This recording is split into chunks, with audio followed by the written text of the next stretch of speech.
Dans la pénombre du crépuscule, les branches tordues de vieilles pommiers projetaient des ombres troublantes sur le champ désert. La brise portait le parfum doux et acide des pommes mûres. Mais il y avait quelque chose d'étrange dans l'air, une agitation qui semblait vibrer sous la surface de la terre. Près de la route, un petit village presque fantomatique s'élevait comme un murmure oublié, un endroit où le temps semblait avoir abandonné l'idée d'avancer. Des maisons en bois usé, chacune avec sa propre histoire de souvenirs fanés, s'alignaient le long d'une rue unique. C'était comme si elles observaient, telles des sentinelles silencieuses. Les fenêtres sombres étaient des yeux vides qui épiaient le monde avec une fixation morbide. Une jeune femme et un homme, probablement son mari, marchaient à travers le champ. Elle se retournait à chaque pas, fronçant les sourcils tout en essayant d'ignorer la sensation d'être observée. Au loin, la dernière lueur du soleil disparaissait et le paysage devenait une vaste étendue d'ombre. Lorsque un bruit subtil résonna dans la forêt, ils s'arrêtèrent tous les deux. « Tu as entendu ça ?» murmura-t-elle, ses yeux écarquillés. L'homme hocha la tête, prudent.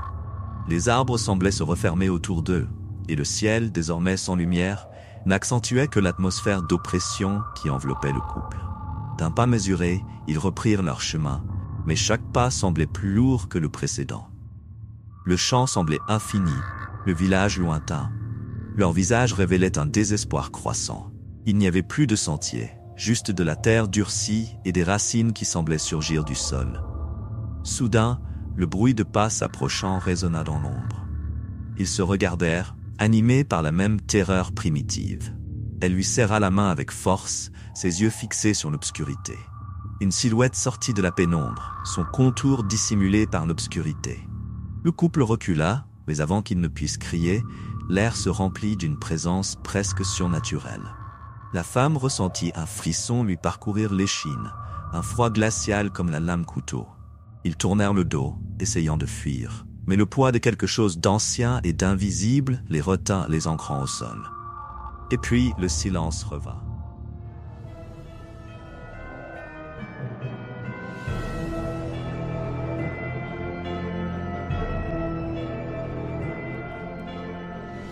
Abones vu, Elochain. RVE's Dorer. Et laze unlike, Aidas la chain, said Evalabra. Quelques jours plus tard, la Citroën DS glissait sur la même route déserte. Derek et Lucas avaient le visage fatigué et les yeux fixés sur la route devant eux, tous deux dans le silence. Lucas, sur le siège passager, feuilletait des notes et des papiers, un ensemble de gribouillis avec des symboles étranges et des textes sur de anciennes légendes et mythes. Derek gardait son regard concentré sur la route, mais son attention était partagée entre le volant et ce que Lucas disait par intermittence, comme si les mots étaient des clés pour déchiffrer une énigme sombre. Lucas murmura, pensif. Les légendes locales parlent d'une entité, quelque chose qu'ils décrivent comme le gardien de la récolte. Les sacrifices étaient courants dans les villages isolés, mais ce rituel est plus ancien. Derek leva un sourcil, les yeux toujours rivés sur la route. Alors, nous parlons de quelque chose de réel ou juste d'une autre histoire pour effrayer les enfants. Je ne sais pas, répondit Lucas, tournant une page jaunie, mais tous les récits mentionnent des disparitions et des gens. Eh bien, disons qu'ils ne sont jamais revenus. La Citroën DS prit un virage serré et le village apparut devant eux comme un secret soudainement révélé. La Citroën DS glissait doucement alors que Derek ralentissait. Le village, enveloppé d'un voile de brume, semblait émerger de l'obscurité comme un spectre attendant des visiteurs imprudents. Des maisons en bois à la peinture écaillée et des fenêtres couvertes de poussière observaient les frères, comme si chaque structure vieillie attendait patiemment le retour d'un secret sombre. « Regarde ça, Lucas », murmura Derek, ses yeux scrutant chaque détail du lieu. C'est comme si le temps s'était arrêté ici. Lucas, absorbé par ses notes, leva les yeux, contemplant le paysage lugubre devant lui. Ces endroits isolés ont toujours quelque chose. Une histoire que personne ne veut raconter, mais ils gardent des secrets. Dès que la Citroën se gara dans la seule rue du village, ils descendirent, et en le faisant, ils ressentirent un froid émanant du sol. La brume se traînait entre les ruelles et les coins sombres, et le silence était presque absolu, interrompu seulement par un léger murmure du vent caressant les feuilles des pommiers à proximité. Par où commençons-nous? Derek rompit le silence, continuant d'analyser chaque détail autour d'eux. Lucas inspira profondément, ses yeux se posant sur une petite place au centre du village. Au milieu, une statue ancienne et corrodée par le temps représentait une figure mystérieuse avec des traits sculptés dans une pierre sombre dont l'expression semblait d'une satisfaction troublante. Nous pourrions voir si nous trouvons quelqu'un qui sait quelque chose sur les légendes locales, proposa Lucas, tandis qu'il marchait vers le centre du village. Ou peut-être juste écouter. Des endroits comme ça ont une énergie, un motif. Derek acquiesça, mais quelque chose dans l'air le mit en alerte. Sa main droite, presque involontairement, se déplaça vers l'intérieur de sa veste où il cachait un petit objet brillant. Un amulette, donné par un chasseur qu'ils avaient rencontré des mois auparavant, qui était censé les protéger des esprits troublés.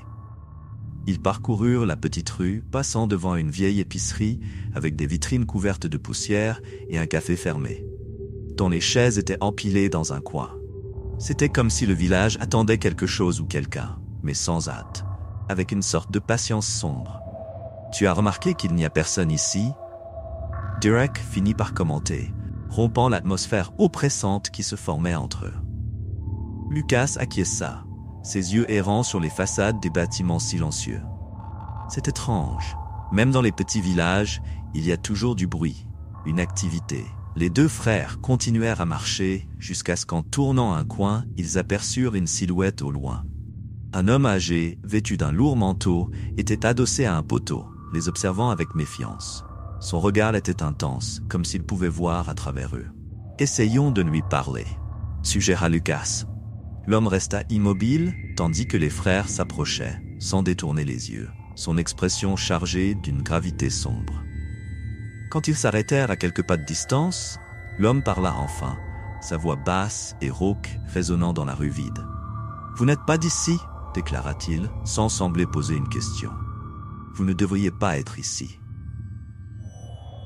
Nous ne sommes que de passage » répondit Derek, d'un ton qui se voulait amical. « Nous voulons en savoir plus sur le village et, peut-être, écouter quelques histoires locales. » Le vieil homme poussa un soupir fatigué, son visage ridé se tordant légèrement en un sourire amer. « Des histoires. Ah oui, nous avons beaucoup d'histoires, mais certaines d'entre elles ne sont pas pour les oreilles des étrangers. » Lucas échangea un regard prudent avec Derek, notant le ton sombre des paroles de l'homme. « Nous sommes intéressés par toute histoire que vous pourriez partager, » insista Lucas d'une voix calme, presque respectueuse. « Surtout sur des rituels anciens. » Le vieil homme détourna le regard un instant, comme s'il pesait ses mots, puis se tourna de nouveau vers les frères. « Il y a des rituels, oui, il y en a toujours eu, mais ce qui se passe maintenant est plus qu'une vieille histoire. C'est un appel. » « Un appel ?» Derek leva un sourcil, intrigué. L'homme sembla hésiter, mais continua. « Chaque année, des jeunes disparaissent par ici. Certains disent qu'ils sont emportés par les arbres, d'autres qu'il y a quelque chose dans l'ombre qui les appelle. Mais personne ne revient, et personne n'ose défier le destin qui leur est tracé. » Lucas sentit un frisson lui parcourir l'échine. « Vous parlez de sacrifice ?» L'homme fixa son regard sur Lucas, une lueur de quelque chose de sombre dans ses yeux. « Pensez-vous que la récolte est bénie sans raison ? Rien ne pousse sans un prix. Et ici, le prix se paie en sang. » Un silence lourd envahit l'atmosphère. Derek et Lucas étaient figés, absorbant la gravité des paroles du vieil homme, tentant de traiter l'idée que le village, apparemment tranquille, pouvait cacher un secret si obscur. « Vous devriez partir avant que la nuit ne tombe, » avertit le vieil homme, d'une voix qui était maintenant presque un murmure. « La route pour sortir est encore ouverte. » Derek prit une profonde inspiration, comme s'il allait répondre. Mais avant qu'il ne puisse dire quoi que ce soit, l'homme se tourna et disparut dans une ruelle étroite, les laissant seuls dans le silence de la rue déserte. Lucas regarda Derek, ses yeux portant un mélange de curiosité et d'appréhension. « Il veut que nous partions. Mais je pense qu'il vient de nous donner plus de raisons de rester. » « Peut-être est-ce ce qu'il voulait » répondit Derek avec un sourire énigmatique. Mais si ce village a des secrets, nous allons les découvrir. Alors que le jour s'effaçait dans des ombres plus denses, Derek et Lucas décidèrent de s'aventurer plus profondément dans le village, leurs pas résonnant dans la rue étroite alors qu'ils avançaient vers la place centrale. Le silence était épais, comme un manteau invisible qui étouffait tout vestige de vie. L'air était chargé d'une humidité ancienne et âcre, comme si l'endroit lui-même était en décomposition depuis des siècles. À côté de la place, un manoir isolé attira l'attention de Lucas. C'était une structure imposante, avec du bois noirci par le temps et des fenêtres si anciennes que les vitres étaient devenues opaques, bloquant toute vue de l'intérieur. Comme un géant endormi, le manoir semblait observer chaque pas des frères, sa présence oppressante les forçant presque à détourner le regard.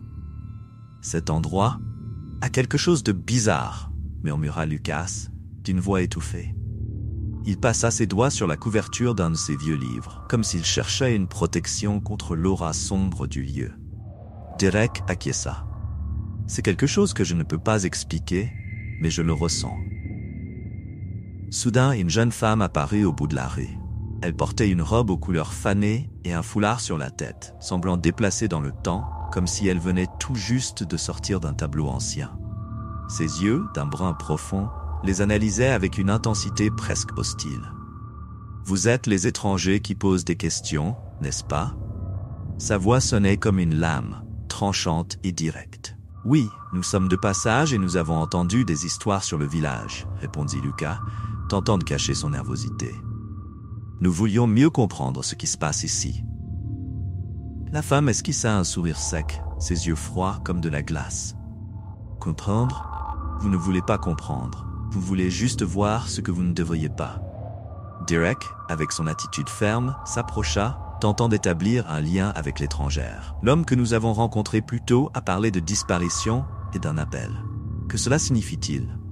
Elle hésita, ses lèvres se pinçant en une ligne fine. Cela signifie qu'il y a des choses que vous ne devez pas toucher.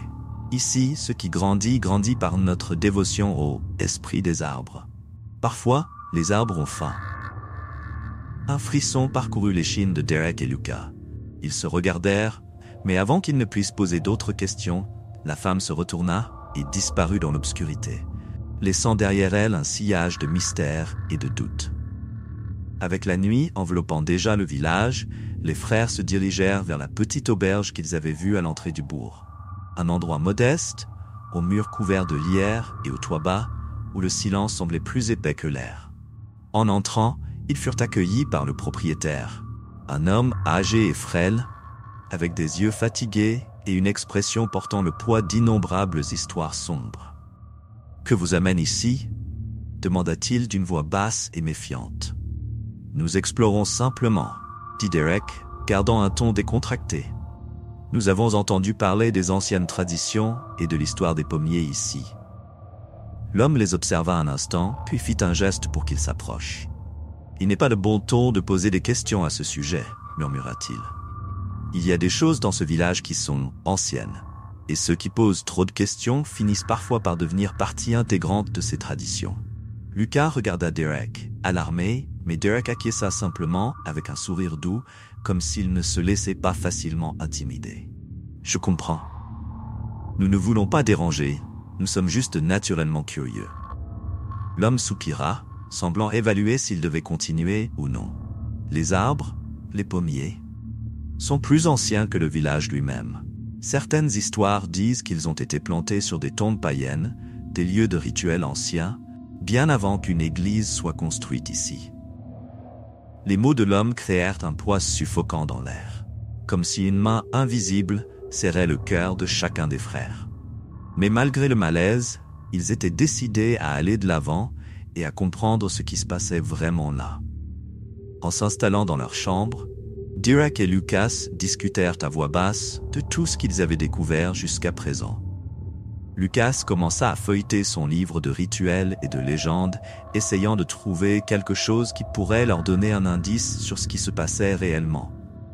Derek, quant à lui, fixait la fenêtre, attentif au mouvement des ombres dehors, tentant de capter le moindre signe qu'ils étaient observés.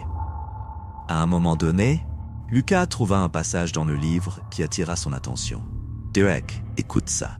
Dans certaines cultures, les arbres étaient utilisés comme offrande pour apaiser des esprits insatiables. À chaque saison, une vie était offerte pour que la terre reste fertile. » Derek se tourna vers lui, l'expression sérieuse. « Tu es en train de dire que peut-être il sacrifie des gens pour maintenir le village intact ?» Lucas acquiesça, ses mains tremblant légèrement en tenant le livre. « Si ce village maintient des traditions anciennes, peut-être que c'est exactement ce qui se passe. » Un bruit venant de l'extérieur les interrompit. C'était un son faible, presque un murmure, mais qui semblait croître en intensité à mesure qu'il prêtait attention. Derek se leva lentement, se dirigeant vers la fenêtre. Dehors, entre la brume qui recouvrait le village, il vit plusieurs silhouettes en mouvement. Des hommes et des femmes, tous vêtus de manteaux sombres, avec des torches à la main, marchaient vers la zone des pommiers, l'expression sombre et chargée de détermination. « Lucas, ils vont vers les arbres », murmura Derek, la voix presque inaudible. « Je pense que nous sommes sur le point de voir le rituel dont ils ont tant parlé. » Sans perdre de temps, les frères prirent leurs manteaux et descendirent les escaliers de l'auberge, sortant dans la nuit froide et sombre. L'obscurité semblait avoir complètement englouti le village, mais les torches des villageois guidaient le chemin vers les pommiers, où la brume devenait plus dense et pesante. Avec des pas silencieux, Derek et Lucas suivirent le groupe. Maintenant une distance sécuritaire pour ne pas être remarqués. Ils se cachèrent derrière un arbre proche, observant alors que le groupe se rassemblait en cercle autour d'un pommier colossal, dont les branches tordues semblaient former des visages contorsionnés dans l'angoisse. Le vent froid apporta le murmure des voix récitant quelque chose dans une langue ancienne, peut-être oubliée par le temps. Une figure se démarqua parmi les autres. Une femme plus âgée, aux cheveux gris et aux yeux profonds, qui semblait être la leader de ce rituel étrange. Elle leva une dague scintillante vers le ciel, et tous les autres baissèrent la tête en signe de révérence.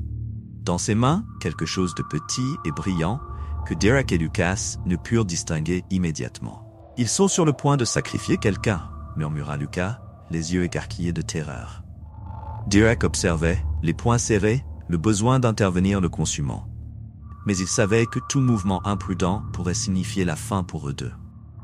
La leader commença à prononcer des mots qui résonnèrent dans la nuit, chargés d'une mélodie troublante.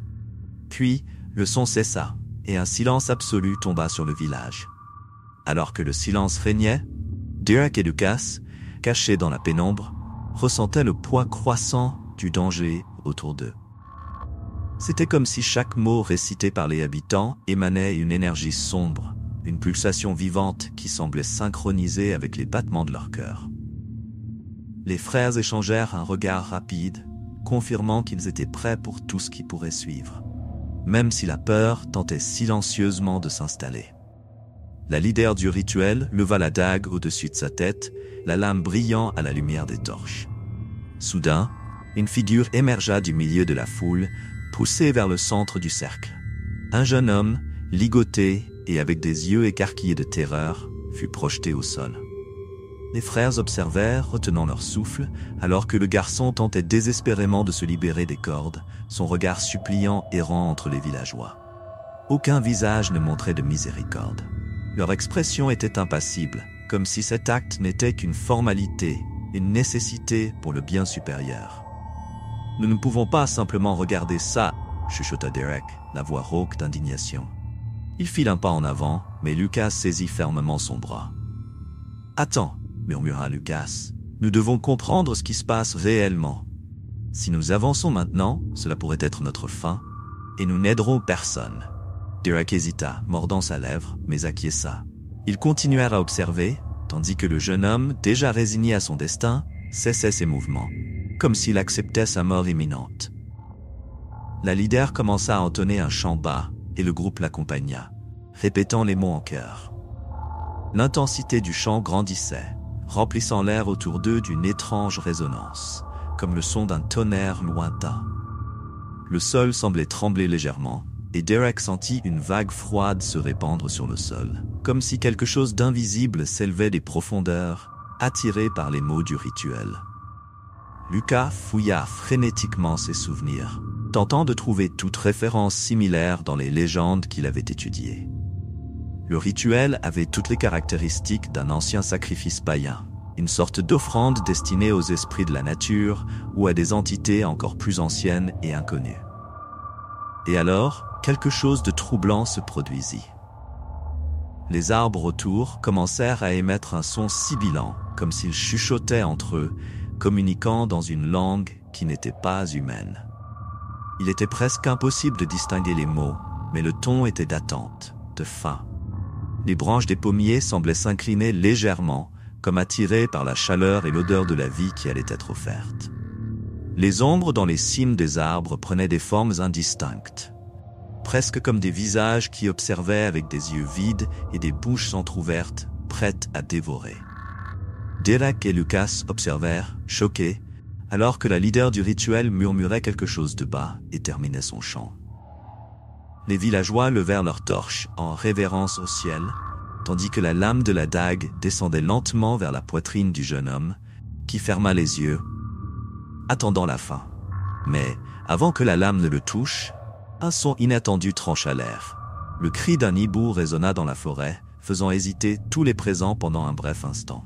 Ce son, naturel et puissant, apporta avec lui une seconde de lucidité, un moment où la tension se dissipa et où Derek sut que c'était son opportunité. « Maintenant !» chuchota-t-il à Lucas, qui acquiesça immédiatement. Les deux frères sortirent de leur cachette et coururent vers le cercle. Derek cria pour attirer l'attention des villageois, tandis que Lucas, dans un mouvement rapide, tenta de distraire la leader du rituel. Les villageois se retournèrent avec des regards furieux, prêts à attaquer. La leader, visiblement irritée par l'interruption, leva la dague, la pointant en direction de Derek. « Vous n'auriez pas dû venir ici », dit-elle d'une voix basse et mortelle. « Ni vous ne devriez sacrifier des innocents », rétorqua Derek, le regard ferme. À cet instant, les villageois commencèrent à encercler les frères, formant un anneau de corps qui bloquait toute chance de fuite. L'expression de chacun d'eux était inexpressive, les yeux vides et sans émotion. Lucas, rapide, recula près de Derek, qui tentait maintenant d'évaluer comment sortir de cette situation. La leader sourit d'un air sinistre. « Vous ne comprenez pas ce que nous faisons ici », dit-elle en agitant lentement la dague. « Ces terres exigent dévotion, sacrifice, quelque chose que des étrangers comme vous ne comprendront jamais. » Les frères étaient sur le point de répondre, mais avant qu'ils ne puissent dire quoi que ce soit, une figure émergea du milieu de la forêt. C'était le même homme qu'ils avaient rencontré auparavant, le villageois qui leur avait donné quelques informations vagues sur le village. Il marchait avec détermination, s'arrêtant à quelques pas de distance et regarda directement la leader. « Votre inscription est super importante pour notre croissance. Et lorsque vous aimez et laissez votre avis, cela nous aide à comprendre ce que vous aimez le plus et ce que nous pouvons améliorer. Alors, n'oubliez pas de vous abonner à la chaîne, de laisser ce like et de partager vos commentaires. Votre participation fait toute la différence et ensemble, nous pouvons faire grandir cet espace de plus en plus. Merci beaucoup d'être avec nous. Continuons à créer quelque chose d'incroyable ensemble. « Arrête ça », dit-il d'un ton bas et urgent. « Ils n'ont pas besoin de faire partie de ça. » La femme fronçait les sourcils, surprise, mais ne céda pas. « Tu ne comprends pas, Nicolas. Ils ont trop vu, il n'y a pas de retour possible pour eux maintenant. » À ce moment-là, l'homme nommé Nicolas regarda Derek et Lucas, l'expression partagée entre pitié et résignation. Il était clair qu'il sympathisait avec eux, mais les forces qui contrôlaient le village étaient plus puissantes que toute bonté qu'il pourrait ressentir. Lucas, réalisant une petite brèche, s'adressa à Nicolas, sa voix calme et persuasive. « Nous savons que vous ne voulez pas cela. Nous ne faisons pas partie de ce village. Nous ne voulons déranger personne. Nous avons juste besoin de comprendre ce qui se passe pour que personne d'autre ne doive mourir. » Pendant un instant, le regard de Nicolas sembla s'adoucir. Il baissa les épaules et fit un pas en arrière, regardant autour de lui comme s'il tentait de se défaire du poids de cette tradition macabre. Peut-être est-il possible, mais êtes-vous prêt à connaître la vérité ? La réponse flottait dans l'air, entrelacée avec la brume et le murmure des arbres. Le groupe de villageois attendait, leur regard expectatif tourné vers les frères, qui savaient que, quelle que soit la voie qu'ils choisissent, il n'y aurait plus de retour possible. Derek et Lucas se regardèrent, sachant qu'ils étaient sur le point de franchir une ligne dangereuse. Pourtant, quelque chose de plus grand les poussait, ce besoin presque viscéral de découvrir la vérité, d'interrompre cette chaîne de mort inexplicable. « Nous sommes prêts », répondit Lucas ferme, bien que sa voix portât une note d'inquiétude. Nicolas observa les deux en silence, l'expression contemplative, comme s'il pesait les risques de révéler des secrets gardés depuis des générations. Les villageois reculèrent lentement, ouvrant un petit espace autour de Nicolas, qui regarda Derek et Lucas avec un mélange de pitié et de résignation. Il soupira longuement et, d'une voix basse, commença à révéler l'histoire du village. Il y a des siècles, avant même que ce village n'existe, ces terres étaient connues pour leur fertilité exceptionnelle et leur récolte abondante. Le sol était prospère, les fruits parfaits. Une terre bénie, commença Nicolas, le ton de sa voix profond, plongé dans des souvenirs sombres. Mais cette abondance a un prix. Un pacte a été fait avec quelque chose d'ancien, une force qui exige des sacrifices annuels pour continuer à bénir les récoltes et garantir la prospérité. Mais ce n'est pas seulement une question de prospérité, n'est-ce pas ? Interrompit Derek, les yeux rivés sur Nicolas. Vous faites quelque chose qui va au-delà d'un simple rituel de récolte. Nicolas hésita, visiblement troublé, avant de répondre. Vous avez raison. Au fil des ans, le rituel est devenu plus qu'une offrande pour de bonnes récoltes. Cette entité a commencé à exiger quelque chose de plus spécifique. Chaque année, une vie jeune est nécessaire pour maintenir le village en sécurité. Si le sacrifice est refusé ou interrompu, elle se retourne contre nous tous. Mais c'est de la folie, s'exclama Lucas, incrédule. Vous croyez vraiment qu'une entité surnaturelle peut détruire tout le village si vous ne tuez pas quelqu'un ? Nicolas, qui jusque-là gardait une expression réservée, révéla un regard marqué par la terreur. Ce n'est pas une question de croire, garçon. C'est une question de savoir. Il y a quelques années, un groupe a essayé de se rebeller, de refuser le sacrifice. Cette nuit-là, les arbres semblaient prendre vie. Les racines s'élevaient du sol comme des griffes, écrasant et étouffant ceux qui tentaient de s'échapper. Un silence mortel s'installa. Derek et Lucas ressentirent le poids des mots de Nicolas, essayant de comprendre l'étendue de cette horreur rituelle. Ce n'était pas une simple superstition locale.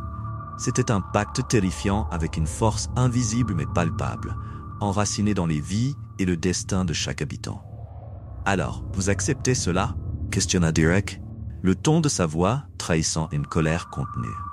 « Vous acceptez que quelque chose prenne la vie d'innocents en échange d'une récolte fertile ?» Nicolas baissa les yeux et la honte traversa son visage. Tout le monde n'est pas d'accord, mais depuis des générations, nous sommes piégés dans cette malédiction. La plupart ne se souviennent pas d'un temps où il était possible de vivre sans le pacte. Ils acceptent la réalité, même si elle est sombre. Soudain, un bruit de branches craquant attira l'attention de tous.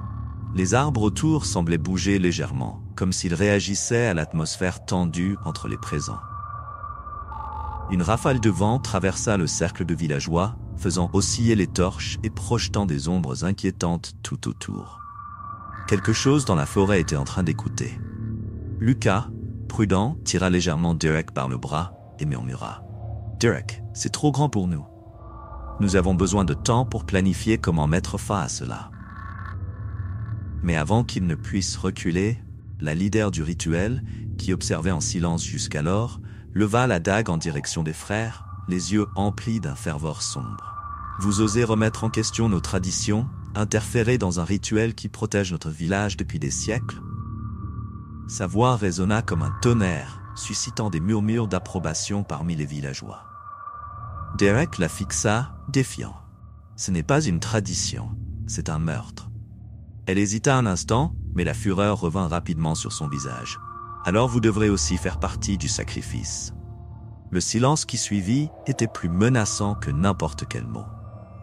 Derek et Lucas, déjà entourés par les villageois, réalisèrent qu'ils étaient complètement à la merci de cette communauté dominée par la peur et les promesses d'un pacte surnaturel. Les yeux des habitants, auparavant vides, reflétaient désormais la conviction aveugle que quiconque menaçait le rituel représentait un risque pour la sécurité du village. Les frères échangèrent un regard rapide de compréhension. Ils savaient qu'ils ne pourraient pas s'échapper sans se battre. Avec une vitesse presque instantanée, Derek avança contre le villageois le plus proche, évitant la dague qui tentait de l'atteindre. À ses côtés, Lucas récitait rapidement une prière de protection, cherchant tout l'espoir que cela puisse repousser les forces invisibles autour d'eux. Nicolas observait la lutte, partagé entre la peur et un désir profond d'aider. Au dernier instant, il décida d'agir. Il saisit la leader du rituel par le poignet, l'empêchant d'agir. « Arrêtez !» s'exclama-t-il, la voix chargée d'un courage inattendu. « Peut-être existe-t-il une autre manière de mettre fin à ce pacte. Nous devons tenter de rompre ce cycle de sang. » La leader furieuse tenta de se dégager, mais Nicolas ne céda pas. Derek et Lucas percevaient l'hésitation parmi les villageois qui commençaient à remettre en question la nécessité de ce sacrifice annuel. C'était comme si une graine de doute se répandait lentement. Derek, profitant de ce moment d'hésitation, regarda la foule. « Vous n'avez pas à vivre ainsi. Ce pacte ne vous apporte pas la prospérité, seulement la peur et la mort.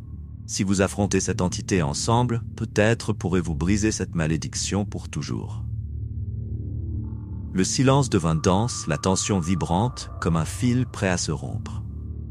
Les villageois, encore sous le choc des paroles de Derek et Nicolas, échangèrent des regards hésitants. Ce qui avait été établi comme une croyance inébranlable semblait maintenant se dissoudre face à une vérité indiscutable. Le rituel, autrefois célébré comme une tradition nécessaire, était devenu une ombre de mort planant sur le village. Nicolas, voyant la panique grandir parmi les habitants, décida de faire un geste audacieux. « Si nous continuons ainsi, ce ne sera qu'une mort de plus.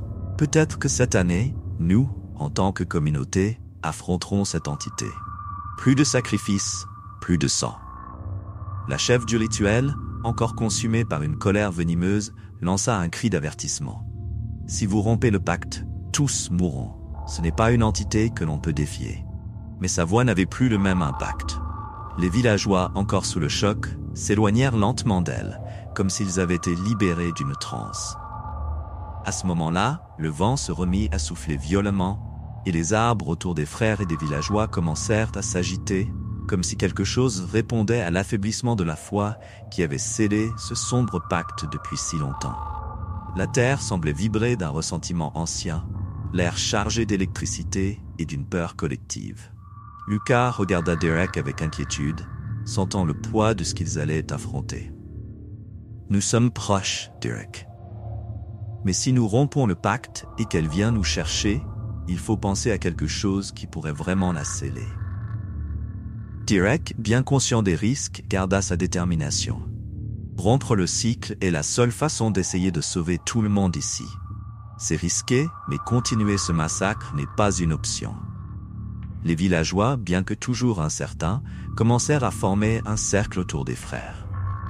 Nicolas, hésitant, retenait la chef du rituel, qui murmurait désormais des mots dans une langue ancienne, essayant d'invoquer la protection de l'entité en laquelle elle croyait tant. Mais la connexion semblait faiblir à mesure que le pacte s'affaiblissait face à la résistance collective. Soudain, un grondement retentit dans la forêt, et la présence invisible qui imprégnait le village semblait se manifester, comme si elle était enragée par la rupture imminente. La chef du rituel écarquilla les yeux et, dans un ultime acte de désespoir, clama « Vous mourrez tous. Aucun défi contre elle ne restera impuni. » Nicolas, la fixant fermement, répondit « Je préfère essayer et échouer que de continuer à sacrifier des vies innocentes année après année. » Puis, il se tourna vers les frères. « Il y a un autel, au cœur de la forêt. On dit que c'est là que le pacte a été scellé pour la première fois. Peut-être, si nous détruisons cet autel, pourrons-nous rompre cette connexion une fois pour toutes. » Derek acquiesça, son expression se durcissant face à la nouvelle tâche. « Allons-y. Si cette entité se manifeste, nous devrons l'affronter avec tout ce que nous avons. » Lucas ouvrit un livre de rituels qu'il portait dans son sac, cherchant des paroles anciennes pouvant servir de protection contre ce qui allait arriver. Avec l'aide de quelques villageois, les frères et Nicolas commencèrent à s'enfoncer dans la forêt dense, en direction du lieu sacré, l'atmosphère autour d'eux devenant de plus en plus lourde et menaçante. Le trajet jusqu'à l'autel était un mélange de tension et d'anxiété, tandis que le ciel commençait à se fermer, s'assombrissant de façon surnaturelle, comme si même la nature elle-même tentait de les empêcher d'avancer. Branches et racines semblaient bouger subtilement, créant des obstacles et essayant d'attraper leurs chevilles comme si elles étaient les bras mêmes de l'entité, déterminée à garder le contrôle sur le destin du village. Ils arrivèrent enfin à une petite clairière au cœur de la forêt. Au centre, une structure de pierre couverte de mousse et de runes anciennes s'élevait, émanant une présence froide et oppressante. C'était là, devant l'autel primitif, que le destin du village serait décidé. Derek et Lucas se placèrent devant l'autel, tandis que Nicolas et quelques villageois formaient un cercle autour, dans une dernière tentative de protection collective. Lucas commença à réciter les mots du livre, sa voix tremblant en sentant l'énergie sinistre émanant de l'autel. Le vent semblait prendre une voix, murmurant comme une entité vivante, hostile et furieuse. Soudain, une ombre informe commença à se former autour de l'autel. Une manifestation de l'entité qui, depuis des siècles, maintenait le village sous son emprise. Elle semblait presque vivante, une figure spectrale aux traits indéfinis, mais ses yeux, profonds, rouges et pulsants, fixaient directement les frères et les villageois autour, comme si elle marquait chacun des présents pour une vengeance ultime. « Vous osez me défier ?» La voix résonna dans la clairière, grave et profonde, réverbérant dans l'esprit de tous les présents. La chef du rituel, qui avait rejoint le groupe à contre-cœur, poussa un cri d'horreur, réalisant la gravité de ses actions en défiant l'entité. Lucas regarda Derek, et une compréhension silencieuse passa entre eux. Ils se tenaient face à quelque chose d'ancien et de puissant, une entité qui ne céderait pas si facilement. Cependant, avec détermination dans le regard, Lucas continua de réciter l'incantation, essayant de rompre la connexion. Même si l'ombre gagnait en force, formant des bras et des tentacules qui s'étendaient vers le groupe. Derek, tenant une dague rituelle que Nicolas avait apportée, s'avança jusqu'à l'autel, prêt à le détruire. « C'est maintenant ou jamais » murmura-t-il, et d'un geste ferme, il leva la lame et la planta au centre de l'autel. Un cri de rage et d'agonie emplit l'air. L'entité se contorsionnait, les tentacules d'ombre attaquant tout autour, tandis que l'autel commençait à se fissurer sous la puissance de la lame. Alors que la lame de Derek fissurait l'autel, l'air autour semblait se distordre, pulsant d'une énergie malveillante. L'entité libérait des cris agonisants, comme si elle ressentait chaque fissure dans la pierre, et son corps informe ondulait d'une fureur grandissante, projetant des tentacules d'ombre qui tentaient désespérément de saisir les frères et les villageois autour. Lucas continuait à réciter l'incantation, sa voix de plus en plus forte, tandis que les villageois, enfin courageux, se joignaient à lui dans un murmure qui résonnait d'espoir et de peur. Nicolas gardait un regard fixe sur Derek, pressant la lame de toutes ses forces, réalisa que l'entité se concentrait sur la défense de l'autel, laissant une occasion cruciale pour agir. Il fit un signe discret à Lucas, et les deux frères échangèrent un regard, comprenant que la bataille était loin d'être gagnée, mais qu'un ultime effort pourrait faire la différence. L'entité rugit plus fort, et le sol sous eux commença à trembler. Le champ autour d'eux semblait créer un vortex de vent et d'obscurité, comme si le village entier était aspiré par l'abîme. Lucas commença à réciter des vers de protection, essayant d'empêcher l'énergie de l'entité de les submerger, mais le pouvoir de la créature s'intensifiait à chaque instant. Derek savait que, s'il ne trouvait pas un moyen d'interrompre le rituel du pacte, tout le village pourrait succomber aux forces des ténèbres. Enfin, dans un dernier cri, Derek frappa l'autel avec la lame, désormais couverte d'un éclat surnaturel qui semblait répondre aux paroles de Lucas. Une profonde fissure s'ouvrit dans la pierre, et une lueur violente se répandit dans toute la clairière, illuminant la nuit comme en plein jour. L'entité poussa un dernier hurlement de rage, ses tentacules d'ombre se rétractant et se fragmentant dans l'air. La lueur s'intensifia, forçant tout le monde à fermer les yeux, tandis qu'un son assourdissant envahissait les lieux. Lorsque la lumière commença à faiblir, un silence épais comme une brume tomba sur la clairière. L'entité semblait avoir disparu, ne laissant derrière elle que l'autel brisé en morceaux, et un vide palpable envahit tous ceux qui étaient présents. Derek et Lucas, encore sous l'effet de l'énergie résiduelle, ouvrirent lentement les yeux. Le rituel était terminé, mais l'air portait encore une sensation d'incertitude, comme si quelque chose demeurait en veille. Alors que la poussière retombait et que la lumière de l'autel se dissipait, un profond silence enveloppa la clairière. Derek et Lucas se regardèrent, l'adrénaline pulsant dans leurs veines. Ce qui venait de se passer semblait surréaliste, comme un rêve qui s'était déroulé dans les ténèbres. Les villageois, d'abord prudents, commencèrent à émerger de leur état de choc, leurs expressions passant de la peur à un espoir prudent. Nicolas s'approcha, un sourire timide se dessinant sur son visage. « Nous avons réussi. La malédiction est brisée, » dit-il en regardant les frères. Du moins, pour le moment. Cependant, une sensation inquiétante flottait encore dans l'air, comme si un écho lointain de l'entité continuait de les observer. Derek ne put ignorer l'impression que quelque chose n'allait pas. Il se tourna vers Lucas, son frère cadet, qui semblait absorbé par ses pensées. « Ça va ?» demanda Derek, rompant le silence. « Oui, mais... » Lucas hésita, ses yeux parcourant la clairière où la lumière de la lune illuminait les fragments de l'autel. « Il y a encore tant de choses que nous ignorons. » Qu'était exactement cette chose? Derek secoua la tête, essayant de dissiper ses doutes. Si nous avons rompu le pacte, cela devrait avoir affaibli l'entité. Nous allons enquêter plus profondément. Nous devons nous assurer que cela ne reviendra pas. Les villageois, désormais en groupe, commencèrent à discuter de ce qui s'était passé. L'une d'entre eux, une femme âgée nommée Margot, s'approcha des frères. « Vous n'avez aucune idée de ce que cela signifie pour nous. Le sacrifice de tant de vies. L'entité a aspiré notre vie, notre joie. Nous devons reconstruire notre communauté. » Derek hocha la tête, sentant la responsabilité peser sur ses épaules. « Nous allons vous aider. Nous pouvons commencer par nettoyer la zone et reconstruire ce qui a été perdu. » Alors que les frères et les villageois se préparaient pour la tâche qui les attendait, Lucas ressentit un frisson dans le dos, une voix chuchotant dans son esprit. Il s'approcha de l'endroit où l'autel se trouvait autrefois, l'écho de l'incantation résonnant encore dans ses oreilles.